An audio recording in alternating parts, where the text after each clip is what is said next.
सभी प्रकार के सोने चांदी के दागिने खरीदी करो आप एक ही जगह अरमान ज्वेलर्स में। केडीएम के सोने पर रमजान के पूरे महीने मजदूरी बिल्कुल फ्री और वो भी 100% रिसेल के साथ। हमारा पता 71 सिद्धेश्वर पेठ, बीजापूर बेस, सोलापूर। जरांगे सारखा चाटाळ माणूस महाराष्ट्र नाही। जरांगेचा सध्या मेंदू सडलाय। जरांगेला गॅलेक्सी हॉस्पिटल ऐवजी बाराळेच्या मेंटल हॉस्पिटलमध्ये ऍडमिट करण्याची तात्काळ गरज आहे। जरांगेचं काही दुखत नाही। जरांगे सारख्या पागल माणसाच्या नादी कोणी लागू नये। जरांगे सारखा चाटळ माणूस महाराष्ट्रात नाही।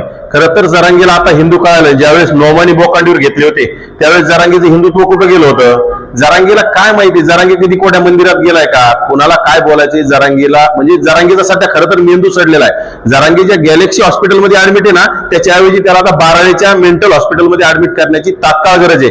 कारण की जरांगेचं काही दुखतच नाही। त्याची इथं टीआरपी राहिली नाही, जरांगेच्या मागे कोणी राहिलं नाही। आंतरवाली सराटीत प्रेसवाले सुद्धा, मीडियावाले सुद्धा त्याला विचारायला, ढुंकवायला सुद्धा जात नाहीत। त्यामुळं जरांगे आता काय करतो? हॉस्पिटलमध्ये जाऊन वाकडा तिकडा पडतो, त्याच्या अंगावर एक ब्लँकेट घ्यायचं आणि तिथे जाऊन प्रेस घेण्याचं काम जरांगेचं काम सुरू आहे। जरांगेचं काही राहिलं नाही। त्यामुळे जरांगेचं आता एक काहीतरी कुठतरी पुन्हा वाद वाढवण्याचे, ड्रेस करण्याचे प्रयत्न सुरू आहेत। परंतु सर्व मराठा समाज असेल, ओबीसी, दलित, मुस्लिम सर्व समाजाला माझी कळकळीची विनंती, जरांगे सारख्या पागल माणसाच्या नादी आता कोणी लागलं नाही पाहिजे अशी माझी विनंती। व्हिडिओ व्हायरल होतोय त्याबद्दल आपलं काय? एकतर तो व्हिडिओ माझ्या मते महाशिवरात्रीच्या दिवशीचा नाही। तो व्हिडिओ अगदी 2-2.5 महिन्यापूर्वीचा आहे।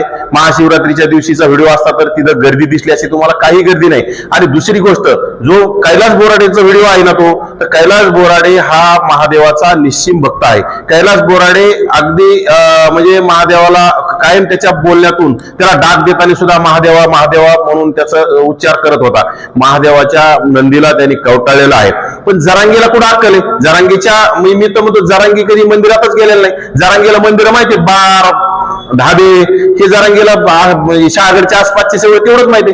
जरांगे कधी आयुष्यात गेलाय का? हे निवड चपटी मारणारा जरांगेला काय माहिती महादेवाची भक्ती काय असती? जरांगेने कधी बघितलंय का? महादेवाच्या मंदिरामध्ये अर्धनग्नच जावं लागत असतं। शरीरावर फक्त लुंगी घालून, धोतर घालून जिथे पुजारी असतात हे असे असतात। आणि महादेवाची आपण ज्यावेळेस अभिषेक करतो त्यावेळेस सुद्धा आपल्याला ब्राह्मण देवता जे असतात ते आपल्याला सांगतात की अंगावरलं शर्ट असेल, बनियन असेल काढून घ्या, फक्त जी खाली आपल्या पॅन्ट असेल, अंडरवेअर ही एवढं ठेवा। आणि जरांगे त्याचं राजकारण करायला, जरांगेला जर कळत असतं तर जरांगेने ह्या गोष्टी केल्या नसत्या। जरांगे म्हणतो आम्ही जातीवाद वाढवतो। जरांगे काय करायला लागला म्हणजे आरोपींना पाठीशी घालायचं। खरं तर जरांगेचं आणि नवनाथ दौडच्या बोलण्याची सीडीआर तपासण्याची मी मागणी केली। ते गृह विभागाने तात्काळ त्याची सीडीआर तपासली पाहिजे। जरांगेचं नवनाथ दौडचा मोठा संबंध आहे, ह्या माझा जरांगेवर आज सुद्धा आरोप आहे। याला जरांगेच्या तात्काळ मुसके आवडले पाहिजे। जरांगे नवनाथ दौडचा आका आहे, म्हणजे त्या मारणाऱ्या म्हणजे कैलास बोराडेंना मारणाऱ्या भागवत दौडचा आका नवनाथ दौड, आणि नवनाथ दौडचा आका मनोज जरांगे। त्यामुळे जरांगेच्या मुसके आवडले पाहिजे। खरं तर जरांगेच्या सीडीआर तपास आहे म्हणून जरांगे कुठेतरी नौटंकी करण्याचं जरांगेचं काम सुरू आहे। त्या याच्यामध्ये कुठलाही काही संबंध नाही। अगदी म्हणजे भक्तीत लीन होऊन, तल्लीन होऊन तो महादेवाच्या नंदीला एकदम असा कवटाळण्याचं काम कैलास बोराडेने केलंय। त्याच्यामध्ये काही कुठेही चुकीचं नाही। परंतु जरांगेला याच्यामध्ये इव्हेंट करून कुठेतरी ते प्रकरण दाबण्याचा प्रयत्न आहे जरांगेचा। ज्याप्रमाणे आम्ही संतोष भैया देशमुखांच्या प्रकरणात आम्ही कधी म्हटलो नाही।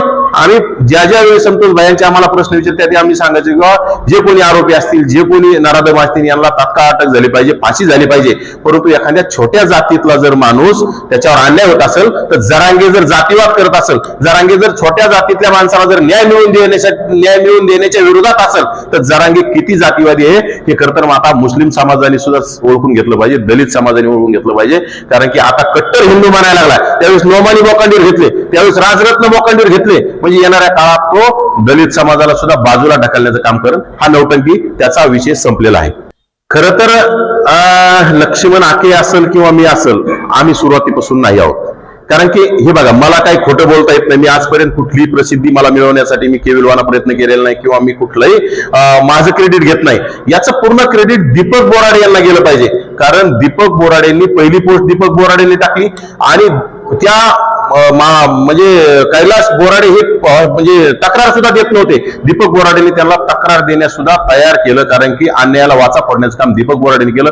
पहिली हॉस्पिटलमध्ये जाऊन भेट घेण्याचं काम दीपक बोराडेंनी केलं आणि सरकारी हॉस्पिटलमधून प्रायव्हेट हॉस्पिटलमध्ये शिफ्ट करण्याचं काम सुद्धा दीपक बोराडेंनी केलं। त्यामुळे याचं पूर्ण श्रेय ना नवनाथ वाघमारेला ना लक्ष्मण हाकेला ना कुणाला, फक्त याचं श्रेय दीपक बोराडेला गेलं पाहिजे. आम्ही फक्त निमित्त मात्र आहोत. आम्ही फक्त त्या समाजाच्या त्या पीडिताच्या व्यथा मांडण्याचं आम्ही काम करू. फक्त आम्ही मीडिया समोर येऊन कुठतरी मी केलं असं मला योग्य वाटत नाही. हे पूर्ण श्रेय दीपक बोराडेंचं आहे.